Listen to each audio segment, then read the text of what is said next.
Halo semua, di sini kami kelompok 3 dari kelompok besar 1 terdiri dari Ilma Nafiah dengan NPM 18, 14, 15, 10, 14 dan saya Eklesia Armoli Gultom dengan NPM 18, 14, 15, 10, 52 dan Zulfa Janid dengan NPM 18, 14, 15, 10, 58.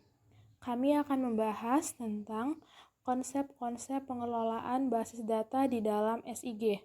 Adapun materi yang akan kami sampaikan yaitu yang pertama SIG sebagai pengelola basis data, yang kedua konsep basis data di dalam SIG, yang ketiga sistem manajemen basis data, dan yang keempat model basis data dalam relasional di dalam SIG. SIG sebagai pengelola basis data. Seiring dengan kemajuan sifat keterbukaan, pemikiran yang arah knowledge sharing, dan juga konsep open source yang melanda di bidang teknologi informasi, maka pada saat itu perangkat lunak SIG sudah dapat dikembangkan dengan dukungan standar-standar terkait implementasi sistem manajemen basis data atau disebut DBMS.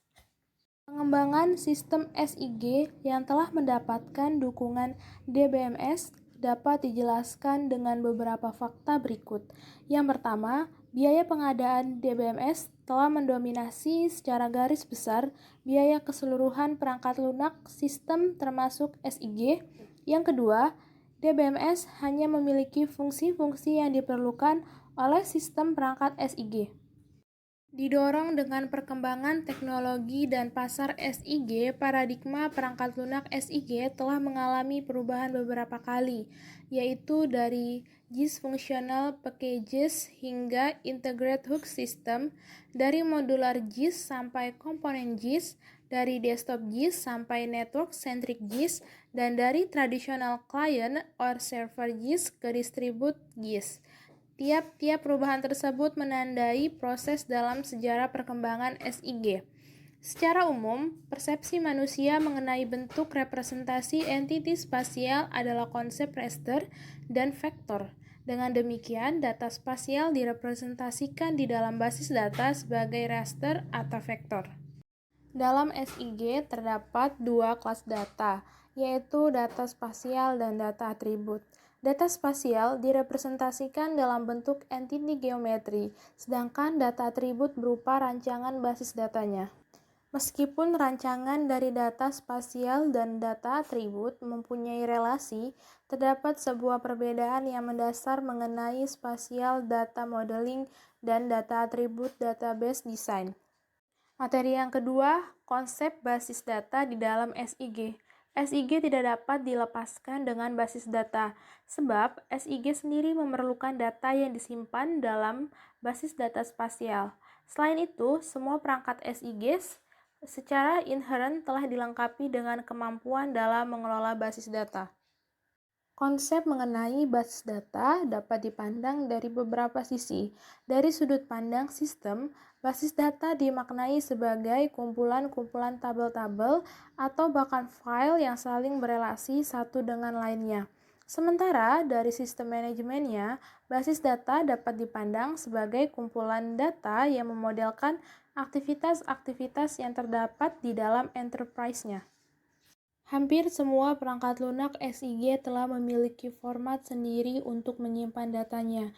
Namun, untuk data atribut, mereka menggunakan sistem pengelolaan basis data yang sudah ada.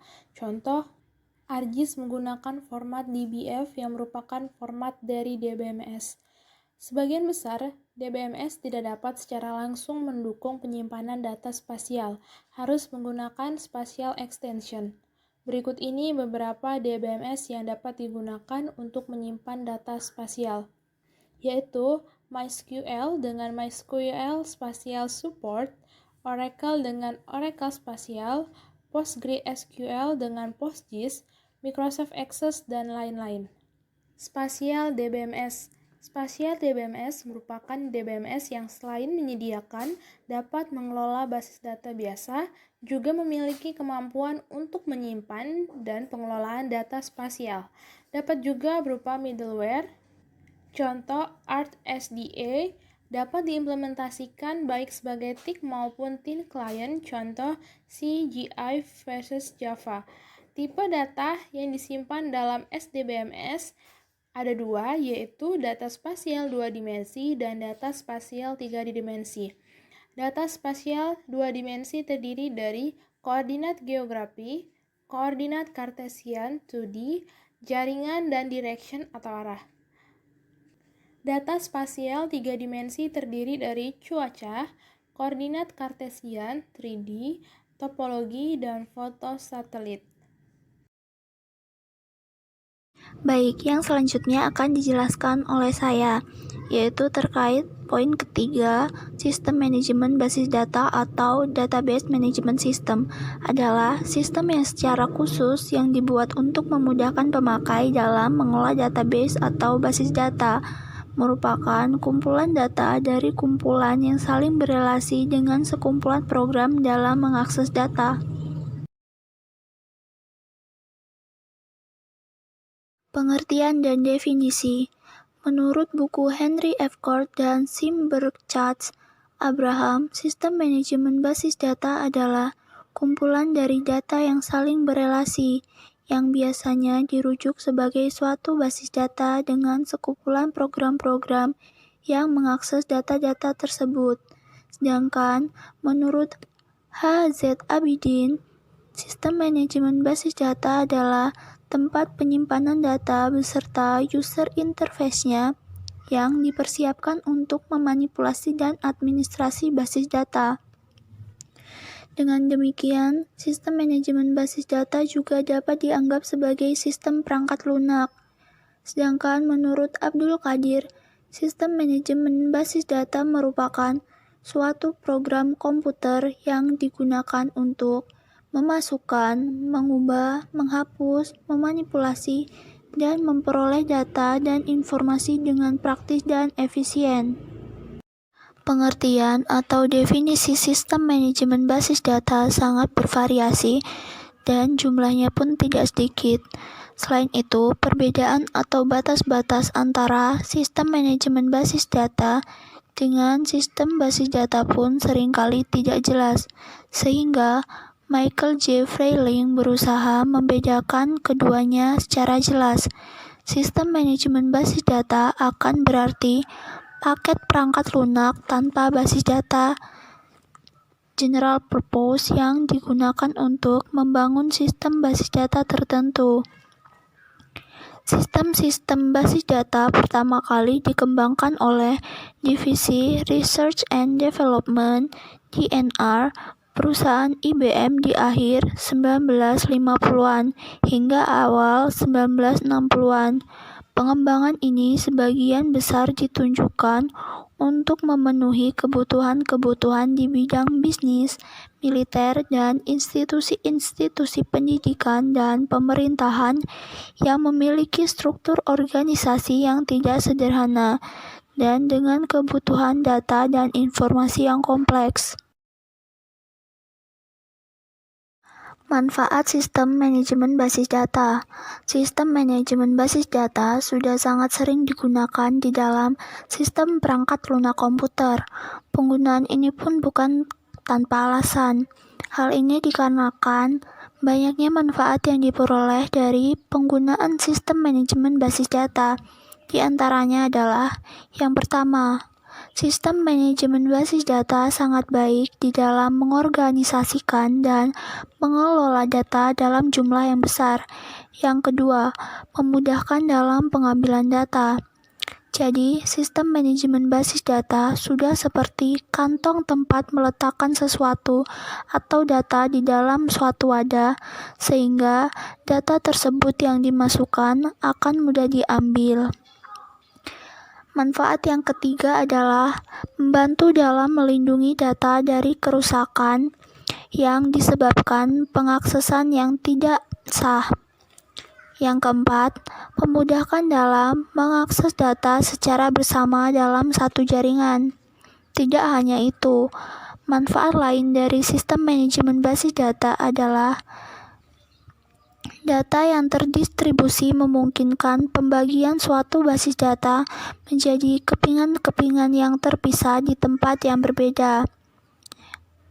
Kemudian, sistem manajemen basis data tidak selalu ditunjukkan untuk analisis data, serta memiliki sifat-sifat umum seperti merupakan alat bantu general purpose, sangat baik di dalam proses pemanggilan sebagian kecil basis data untuk dikirimkan ke bagian analisis, memungkinkan pengawasan integritas basis data untuk memastikan validitas dan konsistensi di dalam basis data. Komponen sistem manajemen basis data. Komponen-komponen yang terdapat dalam sistem manajemen basis data diantaranya adalah yang pertama, data yang disimpan di dalam basis data. Data ini mencakup data numerik, yaitu bilangan bulat dan real, dan non-numerik yang terdiri dari karakter, alfabet, dan karakter numerik, waktu, terdiri dari tanggal dan jam, logika, true atau false, dan data-data lain yang lebih kompleks seperti gambar atau citra dan suara. Komponen yang kedua yaitu operasi standar yang disediakan oleh hampir semua sistem manajemen basis data. Operasi-operasi standar ini melengkapi pengguna dengan komputer dasar untuk memanipulasi data atau basis data.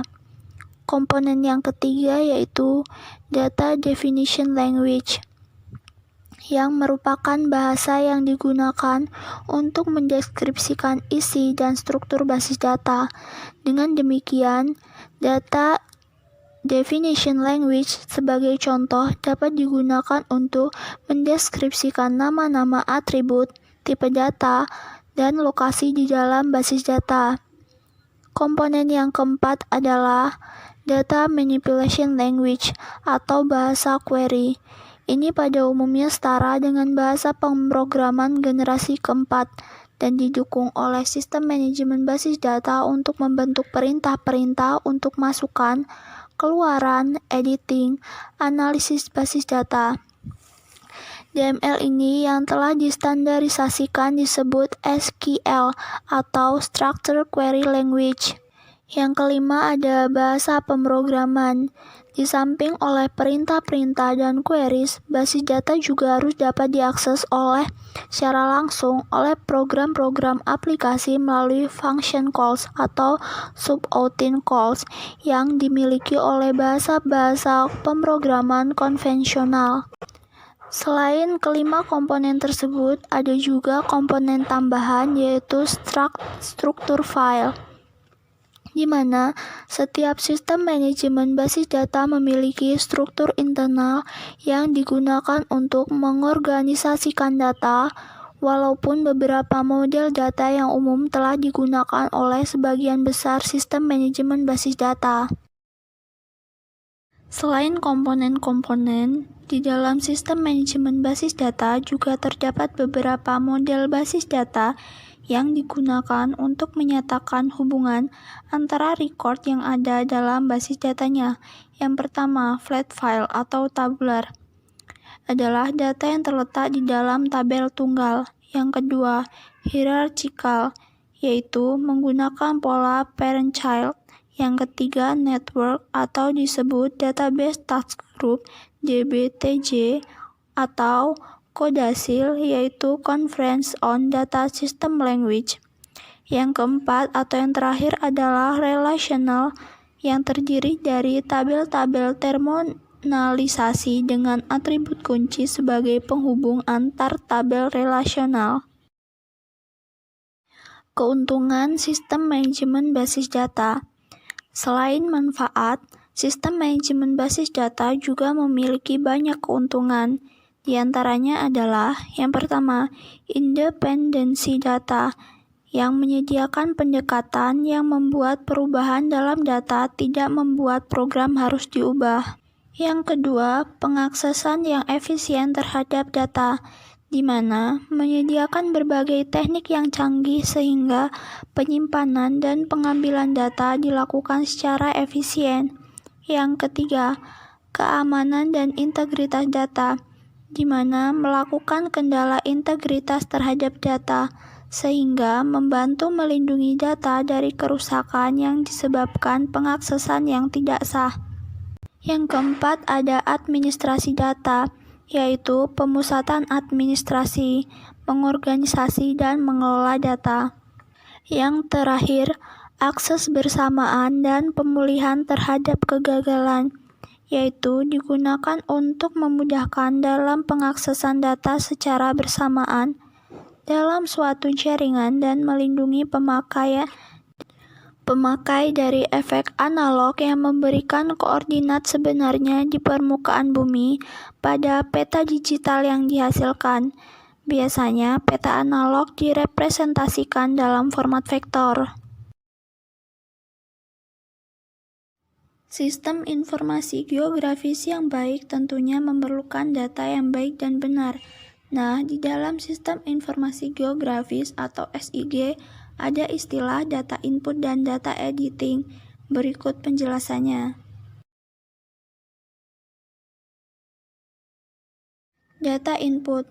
Di dalam data input, ada beberapa metode dalam memasukkan data, antara lain yang pertama, keyboard entry, yang melibatkan proses manual dalam memasukkan data. Cara ini cukup memakan waktu, biasanya digunakan saat data yang akan dimasukkan hanya bisa dalam kertas. Yang kedua, digitizing. Ada dua proses, yaitu manual dan otomatis.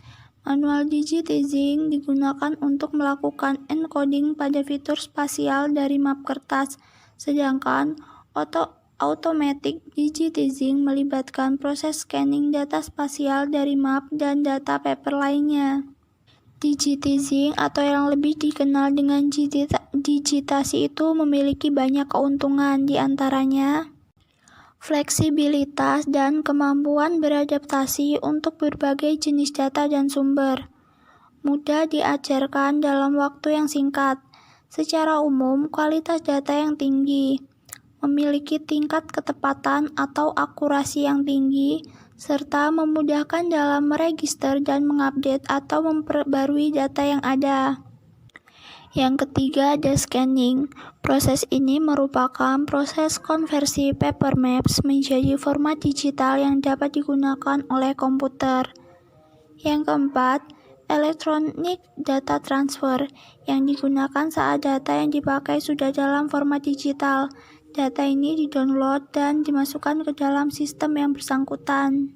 Sistem selanjutnya yang digunakan dalam sistem manajemen basis data adalah data editing, yang menggunakan metode diantaranya adalah yang pertama, detection and correction of error, di mana proses ini mendeteksi kesalahan-kesalahan dari data yang dikumpulkan untuk sistem yang dibangun.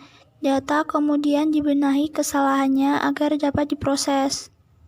Metode yang kedua adalah reprojection, di mana ini merupakan proses menempelkan informasi yang dibutuhkan agar data yang ditampilkan sesuai. Reprojection adalah projection yang diulang. Metode yang ketiga, transformation and generalization, di mana proses ini mengkonversi koordinat dari map atau gambar dari sistem menjadi yang lainnya, bisa dengan cara scaling, skewing, rotating, atau lainnya. Yang keempat, metode edge matching, di mana merupakan prosedur editing yang memastikan bahwa semua feature yang bersinggungan dalam map memiliki ujung yang sama.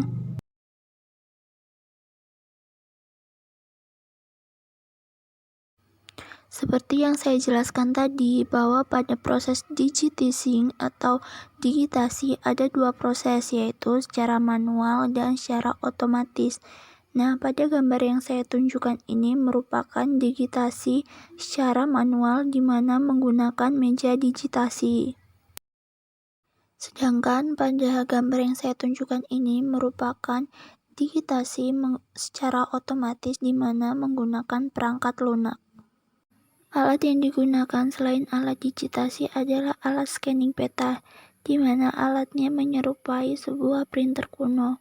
Cara kerja alat ini cukup mudah, yaitu dengan cara menempelkan paper maps yang sudah ada petanya, kemudian komputer akan secara otomatis mengkonversi paper maps menjadi sebuah format digital.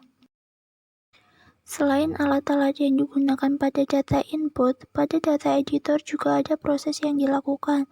Salah satunya adalah edge matching, di mana merupakan prosedur editing untuk memastikan bahwa semua feature yang bersinggungan dalam map memiliki ujung yang sama. Seperti pada gambar, sheet A dan sheet B memiliki feature yang berbeda, sehingga dengan edge matching ini, maka gambar akan menjadi padu dan bersudut sama. Proses pengembangan dan pengelolaan basis data yang pertama kali dilakukan adalah data input, di mana data yang di-input adalah berupa tabel, laporan, pengukuran lapangan, data digital lain, peta tematik, topografi, citra satelit, foto udara, dan data lainnya. Selanjutnya akan diteruskan pada data manajemen dan manipulasi, di mana yang pertama kali dilakukan adalah diteruskan ke database atau penyimpanan yang nantinya akan di-retrieval atau mengumpulkan semua informasi yang telah di-input atau mengingat kembali, dan kemudian diproses yang selanjutnya akan menjadi hasil atau output. Nah, output itu dapat berupa peta, tabel, laporan, ataupun informasi digital. Selanjutnya, model basis data rasional di dalam SIG. Sistem basis data rasional pada umumnya memiliki tipe-tipe data tertentu, misalnya number, char, var, and sebagian yang mengimplementasinya secara internal sangat bergantung pada masing-masing vendor. Sebagian model data yang paling terkenal dan paling sering diimplementasikan dalam DBMS, model rasional sangat banyak digunakan di dalam sistem perangkat lunak SIG.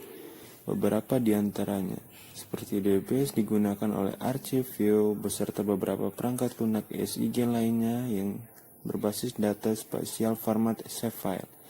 Dan ada beberapa lainnya bisa kita lihat secara masing-masing.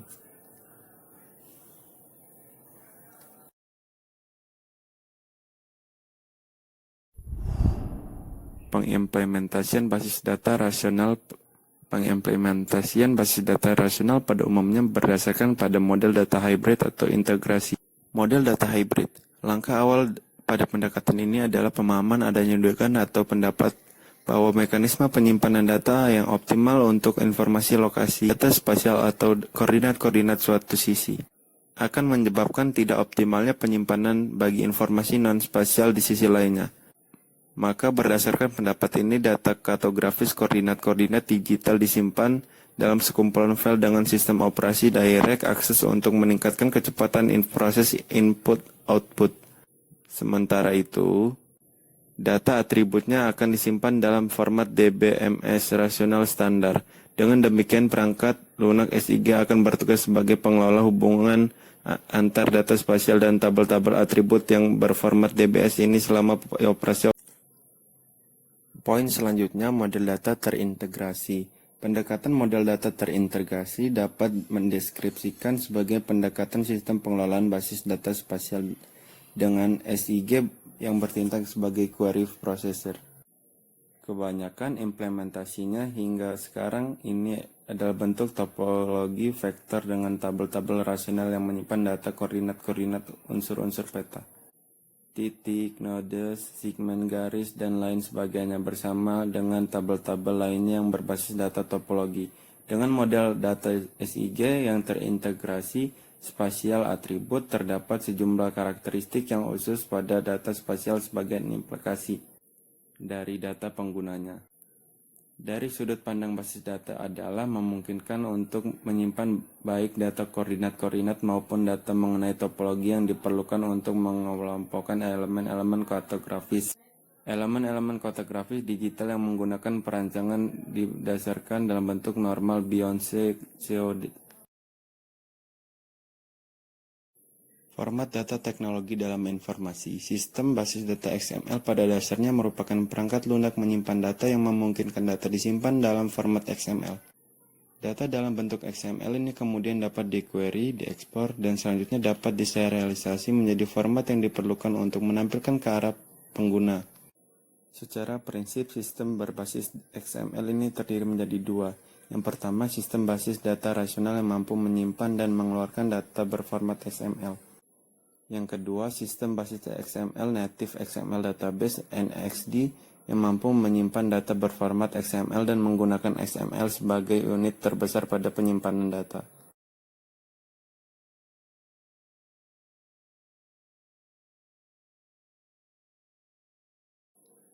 GML (Geographic Markup Language).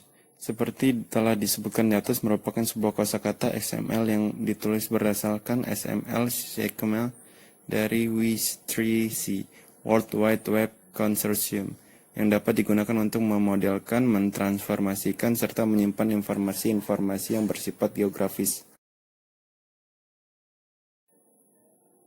GML juga dapat digunakan untuk mendeskripsikan fitur-fitur geografis seperti tutupan yang bermanfaat untuk memodelkan relasi-relasi spasial antar berbagai fenomena yang memang dijumpai di dunia nyata. Selain itu, GML juga dapat digunakan untuk memodelkan data hasil observasi-observasi yang didapatkan secara langsung di lapangan, seperti data yang diperoleh melalui penggunaan kamera, citra satelit, dan sebagiannya.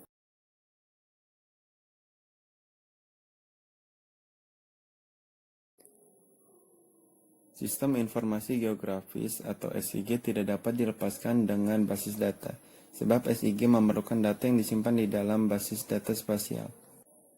Selain itu, semua perangkat SIG pun secara inherent telah dilengkapi dengan kemampuan dalam mengelola basis data. Bila dibandingkan dengan sistem pemrosesan file yang didukung oleh sistem operasi konvensional, maka dengan penggunaan basis data akan memperoleh keuntungan yang lebih. Sekian dari kami. Wassalamualaikum warahmatullahi wabarakatuh. I'm respect for you.